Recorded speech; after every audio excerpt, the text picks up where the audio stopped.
Salut à tous, c'est Nico du Ciné Show et aujourd'hui, on se retrouve pour parler du tout nouveau Pixar et ça me rend heureux. C'est parti pour Alerte Rouge. Toute ma vie, j'étais la gentille petite Maymay. Ouais, je me sens plutôt bien, Panda. La pauvre chérie. Arrête, je t'en supplie.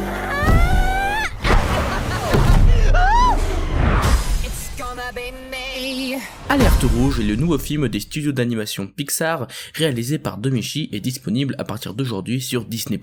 Maylin, une jeune adolescente de 13 ans, va se confronter à un problème lorsque celle-ci va se transformer en panda rouge géant à chaque fois qu'elle est débordée par ses émotions. Alors, Alerte Rouge, vous vous en doutez, j'adore Pixar, donc évidemment j'attendais énormément ce nouveau film. Et même plus encore que Buzz Lightyear qui va sortir prochainement, car j'attends beaucoup plus les projets originaux du côté de Pixar que les projets qui sont des suites ou ce genre de choses. J'avoue que moi c'est beaucoup plus les films avec une histoire originale qui m'intéressent énormément. Au vu des bandes annonces, le film paraissait être comme tous les autres films Pixar en termes de qualité, une animation splendide, une histoire assez touchante et un concept assez original et des personnages très attachants. Et bien sûr, de base il devait sortir au cinéma, mais finalement il est sorti sur Disney+. Si vous me connaissez, j'ai fait une vidéo sur le sujet, je vous invite à la regarder si ça vous intéresse. On en reparlera peut-être un petit peu durant la vidéo, mais ça reste un pur scandale, je maintiens toujours cela. Et donc, qu'est-ce que j'en ai pensé de ce nouveau film des studios d'animation Pixar ? Eh bien, sans surprise, j'ai adoré. Encore une fois, Pixar nous offre un film d'animation de très grande qualité, à la fois drôle, à la fois touchant, à la fois malin, bref, c'est une nouvelle grande réussite pour ma part. Mais comme d'habitude, je vais vous détailler ce qui m'a beaucoup plu dans ce film. Déjà, on pouvait s'en douter parce que c'est Pixar, mais l'animation est incroyable, ça ne change pas. Certes, c'est un style d'animation qu'on voit souvent du côté de Pixar, notamment dans Luca, avec ses visages assez cartoon, mais il n'empêche que l'animation reste toujours de très bonne qualité, la gestion de la lumière surtout est absolument incroyable. On a vraiment des plans de toute beauté avec une esthétique très soignée, une très belle gestion des couleurs, les couleurs sont vraiment très vives dans ce film et c'est assez beau à voir. Les expressions faciales sont excessivement exagérées mais c'est ce qui rend le film encore plus mignon et touchant, notamment le groupe d'amis de Maylin qui sont vraiment très attachants mais aussi très expressifs et qui rendent certaines scènes vraiment très drôles. La fameuse star de ce film, le fameux panda roux, est vraiment encore une fois très bien fait, on sent vraiment qu'au niveau de la fourrure, il y a plein de détails vraiment beaux à voir, et il y a surtout un passage qui m'a beaucoup bluffé en termes d'animation, c'est très court, ça dure à mon avis 10 secondes, c'est une scène où on va voir le père de Maylin cuisiner, tout simplement, et les salades, les tomates, les carottes, etc. sont tellement bien faite, on avait l'impression que c'était limite réel, c'était assez fou à voir. Bref, vous l'aurez compris, en termes d'animation, c'est absolument parfait, c'est du Pixar. Ensuite, au niveau des musiques, la bande originale est très sympathique, elle n'est pas ultra marquante pour autant, en tout cas pour ce qui est de la bande originale qui est composée par Ludwig Göransson, mais elle reste très agréable à écouter. Mais surtout, les musiques du fameux boys band qu'on va retrouver dans ce film, il y a notamment une qui revient souvent dans le film, et ça a été composé, il me semble, par Billie Eilish et son frère Finneas O'Connell, il me semble, qui s'appelle comme ça. Mais cette musique de ce fameux boys band Four Town m'est vraiment restée dans la tête, elle me sort pas de mon esprit depuis que j'ai vu ce film, c'est-à-dire ce matin, mais voilà, c'est vraiment ultra marquant, c'est typiquement les musiques des années 2000, puisque le film se passe dans les années 2000, on sait pas précisément quand, mais en tout cas, c'est dans cette vibe-là. Et donc vraiment, c'est le boys band typique des années 2000, en termes de style, en termes de caractère, en termes de musique, enfin bref, c'est vraiment une période qui est importante pour la réalisatrice d'ailleurs, et ça se voit, c'est vraiment un film qui est typique, en tout cas dans l'atmosphère des années 2000.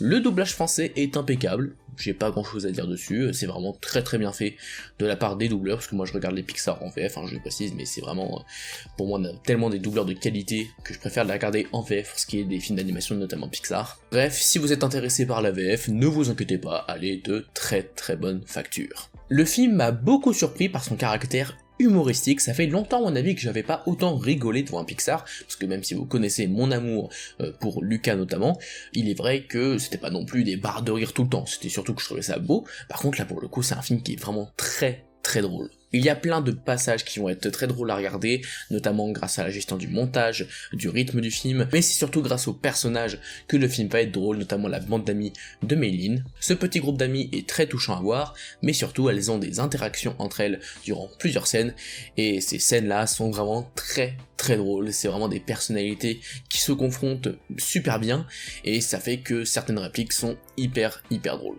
Il y a d'autres personnages qui sont assez drôles, notamment des personnages qui vont arriver vers les 2 tiers du film. J'aimerais pas préciser qui ils sont parce que c'est un peu un spoil, donc disons qu'il y a des membres de la famille de Maylin qui vont arriver au bout d'un moment, et c'est là encore une petite touche d'humour qui est plutôt sympathique. Et le protagoniste de ce film, Maylin, est un personnage vraiment très drôle et très attachant, il faut le dire.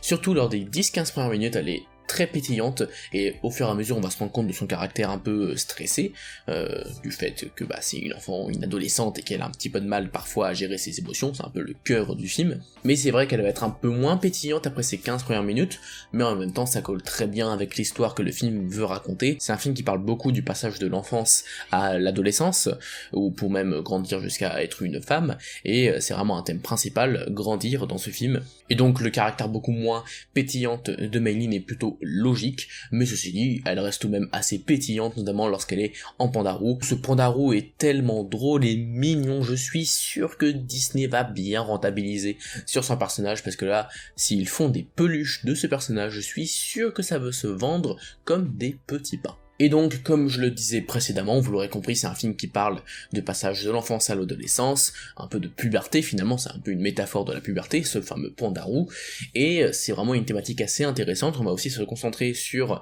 la relation entre la mère et la fille, en montrant que peut-être que la mère est un peu surprotectrice avec elle. Enfin bref, je vais pas trop en dire pour ceux qui vont découvrir le film, mais on voit quand même qu'il y a des thématiques assez touchantes, assez simples, il faut le dire, mais qui ne restent pas moins touchantes. Et d'ailleurs, il faut repréciser que la simplicité n'est pas forcément une mauvaise chose, car même si certains veulent des films ambitieux, à la Buzz Lightyear notamment, qui a l'air d'être vraiment un film très ambitieux en termes de space opéra galactique, bon on verra bien ce que ça donne, mais voilà, j'ai l'impression que de plus en plus les gens souhaitent avoir des films ambitieux, en tout cas les critiques ciné, et je pense que c'est bien aussi d'avoir de temps en temps des films assez simples sur le fond, mais quand même assez beau au niveau de la forme, au niveau de l'animation, etc.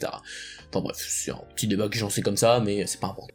Et le climax du film va être très surprenant, je ne m'attendais pas du tout à ce que ça finisse comme ça, mais évidemment, zéro spoil, découvrez-le par vous-même, mais la tournure que prend le film à la fin est vraiment très surprenante et très satisfaisante, on va pas se mentir, et donc je ne peux qu'adhérer sur le dernier acte du film, et donc oui, dans l'ensemble, je trouve que le scénario, les personnages, et les thématiques que le film va aborder, dans l'ensemble, je trouve que l'ensemble marche très bien, et que ça en fait un film vraiment plutôt touchant, et très agréable à visionner. Et c'est pourquoi je suis excessivement déçu que ce film ne sorte pas au cinéma comme il était prévu, parce que là, il n'y a aucune raison, je maintiens mon propos, il n'y a aucune raison qui pousse à sortir ce film sur Disney+, et pas au cinéma, parce que clairement, on voit très bien que le box-office se porte très bien, mais enfin bref, c'est comme ça, on peut pas changer les choses.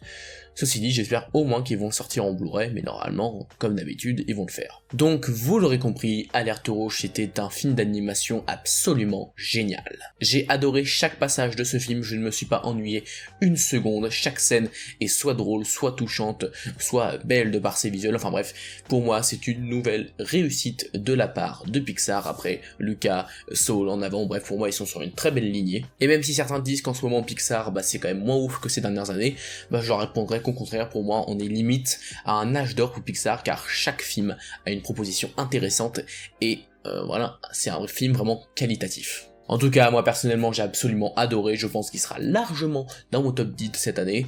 Enfin bref, je ne peux que vous conseiller Alerte Rouge, jetez-vous dessus, et voilà, c'est absolument formidable. Voilà, c'est la fin de cette vidéo, j'espère qu'elle vous a plu, si c'est le cas, n'hésitez pas à vous abonner, à liker et à partager la vidéo. Quant à moi, je vous dis à la prochaine pour parler de cinéma, mais en attendant, c'était Nico du Ciné Show, à bientôt.